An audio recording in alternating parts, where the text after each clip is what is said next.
እዚህ ጋር አንድ ነገር ባነሳ ደስ ይለኛል ምናልባት ወደ ሙያዊም ነገር እንደዚህ አይነት ጭንቀቶች ማህበረሰቡ የሚፈጥረው ጭንቀት ራሷ የምትፈጥረው ጭንቀት አለመሆኑ በራሱ የሚፈጥረው ጭንቀት ይሄ ራሱ ነገሮችን አያሰፋቸውም እጅግ በጣም አንዱ የማንነት ችግር በራሱ ኢሞሽናል እንትን ነው በተለይ ሆሊስቲክሊ እኛ ለምንሰራ ሁሉ ነገር ማለት ማጸኗን ብቻ አይደለም የምናየው ዋሪው አሴ ፐርሰን እንደ ሰው አንቺ ማነሽ የሚለውን ነገር እና ስናክማት ራሱ አንዳንዴ አይቪኤፍ በዌስተርን ቴክኖሎጂ ይጠቀማሉ በእኛም ይጠቀማሉና ያለው ይሄ ህክምና ውስጥ ራሱ ሲጀምሩ ያለው ስትረስ እንዳይመስልሽ በጣም ውጥረት ውስጥ ነው የሚገቡትና አለመተኛት በዚህ ሰዓት ነው ሴክስ የምታረጉት ይባላሉ ምክንያቱም መድኃኒቱ ራሱ ያን እንድታረጊ ስለሚያደርግሽና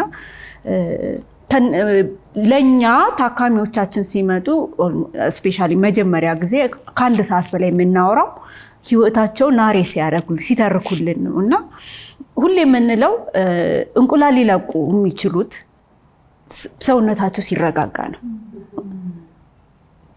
በጣም ከወንድ ናቹራል በተፈጥሮ የተወሳሰብና ሴቶች ምክንያቱም ፔሪድ ሳይክላችን ራሱ ከ30 ሚሊዮን 28 ሚሊዮን ብዙ ፌዝ ነው ያለን ያንን ፌዝ ለማስተካከል አንዱ እንትን ፋክተር ምንድነው ምክንያት ኢሞሽናሊ ነው እሷ ካልተረጋጋች ምንም ብትመኘው ኢንቨስት ብታረገው አንዷ ከተበላሸ መልክቱ የሚካሄደው ሁሉ በኢሞሽናል ስቴቢሊቲ ስለሆነ ራሱ አንድ ኢምፓክት ነው ማለት ነው ተጽዕኖ ያሳድራልና ሁሌ የምንነግራቸው ምንድነው አንቺ ልትቆጣጠሪው አትችይም ሪላክስ አድርጊ ኦፍ ኮርስ ውስጡ የምናስገባቸው ኸርባሎች እንድትተኛ የሚያደርግ ሪላክስ እንድታደርግ የሚያደርጉ ነገሮች እንትን ይላል ሁለተኛ ደግሞ ሜንቶርሺፕ የለም እዚህ ሀገር የሚሰማቸው ነገር የለም ብዙ ጊዜ የማህፀንና ጽንስ ስፔሻሊስት ውጪም እዚህም ብዙ ጊዜ ወንድ ዶሚኔትድ የሆነ እንትን ነውና እንደ ሰው ቁጭ ብሎ የሚያወራ ሰው የለም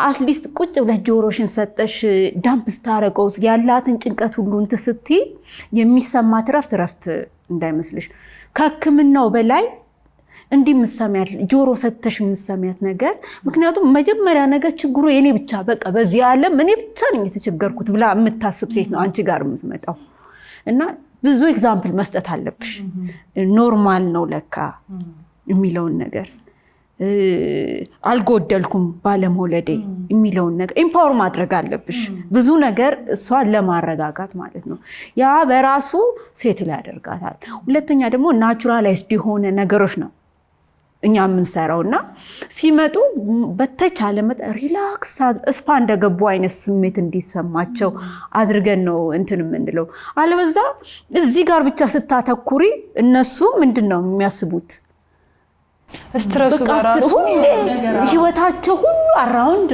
ኢንፈርቲሊቲ ይሆናል እንትን በተቻለ መጠን ያን እንዲረሱት ነው የምናደርገው ልጅ ፈስፍተሽ አታስገቢም እና አንደኛ እውነቱን እየነገርሽ ሂደቱን እየነገርሽ ትምህርት እያስጨበሽ ስትሄጂ ትንሽ እንትን ይያሉ ይመጣሉ ሁለተኛ ቀደም ካላችሁት ነገር ጋር እንትን ምለው እንደ ሴት አንደኛው ወላጅ ምክንያቱም አንድ ሴት መሆኗ ስታስብ መውለድ አለብኝ ብላ ሲጀመር ሳይንሱን አታውቅም ያገባች ሴት ወይ ግብረ ስጋ ግንኙነት ያደረገች ሴት ሁሉ መውለድ ትችላለች ፔሪድ ያንን ጭንቅላቷ ውስጥ እንትን ብለዋለች ፕላን ቢ ሊኖራት አይችልም ገባሽ አባባል እና ሰፊ የሆነው የሴትነት ጸጋውን እንትን ስትያዝ ባዮሎጂካል እንትኑን ሳይንሱን ቢማሩት ስፔሻሊ ሃይ ስኩል ኤሌመንተሪ ቢማሩት በዚህ ምክንያት ችግር ሊፈጠር ይችላል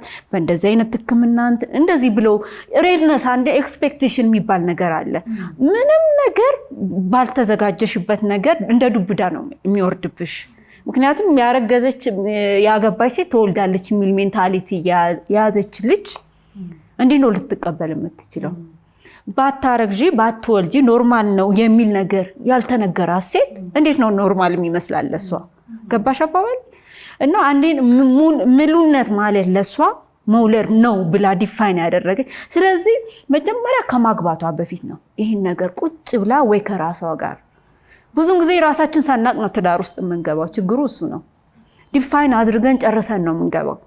ስለዚህ ሁሌ አይምሮሽን ሳታዘጋጁ የገባሽበት ነገር እኔ በእነሱ እንትን ውስጥ ሆኜ ይሄ እኮ ኖርማል ነው ብል ዋይማይ እኔ እነሷን መሆን አልችልም።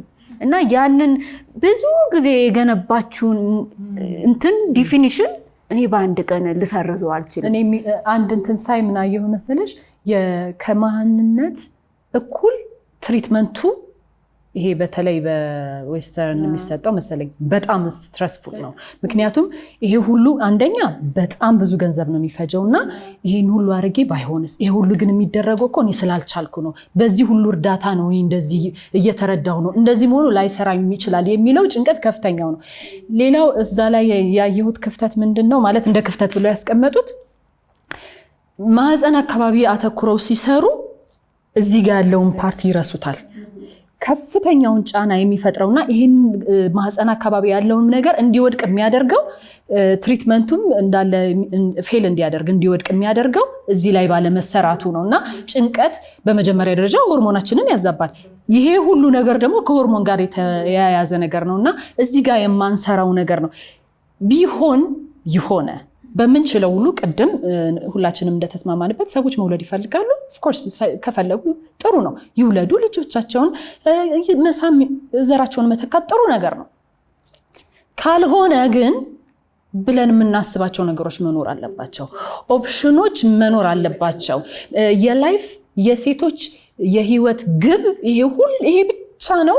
አንዲት ሴት የፈለገ ነገር ብትሆን ካልወለደች በስተቀር ሴት መሆኗ አይረጋገጥም ወይ ሰው መሆኗ አይረጋገጥም የሚያስብለው ሜንታሊቲ መውጣት መቻል አለበት። እንዴት ነው የሚወጣው? አዎ መዘጋጀት አለበት። ሰው ሁሉ ለዛ ነገር እየተዘጋጀ መማር መቻል አለበት፣ መሄድ አለበት እና ከዚህ ጭንቀት መውጣት አለበት። ሌላው ይሄ ጭንቀት ቢኖር እንኳን የሁለቱ ነው መሆን ያለበት ነው የቤተሰብ። ምክንያቱም ልጅ አለመኖሩ አፌክት የሚያደርገው ሁለቱም እስከሆነ ድረስ ጭንቀቱ የሁለቱም ነው መሆን ያለበት። እሷ ላይ ስለሆነ የተለየ ጭንቀት መኖር የለበትም። በእሷ በኩልም ይሁን በሱ በኩልም ይሁን ልጅ አልመጣም ቤት አይደለም። ስለዚህ ጭንቀቱ የሁለቱም ነው መሆን ያለበትና ይሄ ለመደጋገፍ ይረዳቸዋል። ጊዜው ነው የሚለያየው። የሴቷ ቀድሞ ግን የሚገርምሽ ነገር ጥናት ምን ነው ልንገርሽ፣ ፍቅራቸው በዚህ ጭንቀት መሃል የሁለቱም ካለመሆኑ የተነሳ ጭንቀቱ አሁን አልነገርኩትም ይላሉ አይደለ? በጊዜ ብዛት የሁለቱም የጋራ ችግር ካለማድረጋቸው የተነሳ ወይም የጋራ ጭንቀት ካለመሆኑ የተነሳ ያንዱ ይሆንና ፍቅራቸው ይላል ይደክማል። አንዱ ሰው እየተጨነቀ ነው፣ አንዱ ሰው ግን በዛ ልክ አልተረዳው። ከዛ ጋፕ እየተፈጠረ ይመጣል። አንድን ኢንሴኪዩሪቲ ያለበትን ሰው ደግሞ በምንም መልኩ ልታከሚው አትችይም፣ ያንን እስካላገኘ ድረስ ማለት ነው። ያንን የፈለገውን እስካላገኘ ድረስ የማይሻሻል ከሆነ እንደ ፋሚሊ ማሰብ ልጅ ከሌለ እኔ እንደ ቤተሰብ ማሰብ አልችልም የሚልን ሰው እንዴት ቤተሰብ ውስጥ አድርገሽ ልታኖሩ ትችላለሽ? ስለዚህ ያ ችግር የሁለቱም ካልሆነ ቤተሰቡ እስከ መፍረስ ድረስ ሊደርስ ይችላል። ሰውየው ባይፈልግም ካልወለድሽ አልፈልግም ባይልም በራሷ ጭንቀትና ሀዘን ምክንያት ፍቅራቸው የተበረዘ ማለት ልጅ ካልወለድሽ አልፈልግም ብቻ የሚለው ብቻ አይደለም የሚያለያያቸው። በዛ ምክንያት ቤተሰቡ ላይ የሚፈጠረው ሳይኮሎጂካል ጫና ራሱ ትዳሩን ሊበትነው አቅም አለው የሚሉ ነገሮች አሉ።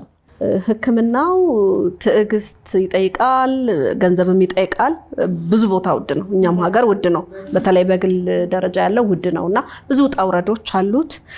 ይሄንን ነገር ምን ያህል እነዚህ ጥንዶች ብዙዎቹ እናንተ ጋር የሚመጡት ይቋቋሙታል? በተለይ ይሄን ውጣ ውረዱን ትዕግስት ማድረጉን እንዴት ነው ያለው ነገር ከነሱ ጋር ስታዩት? እዚህም ሆነ ውጭም ያለው ነገር በጣም ውድ ነው። ይሄ አይቪኤፍ ምናምን የሚባሉ በቴክኖሎጂ ተረድቶ እንትን የሚሉትና ያለው እንትን አንደኛ ፋይናንሻሊ እሷ እንዳለችው ቤት እስከመሸጥ ድረስ የሚደርሱበት እንትን አለው። አንዳንድ ስቴቶች ኢንሹራንስ እንትን ስለማይል ማለት ነው።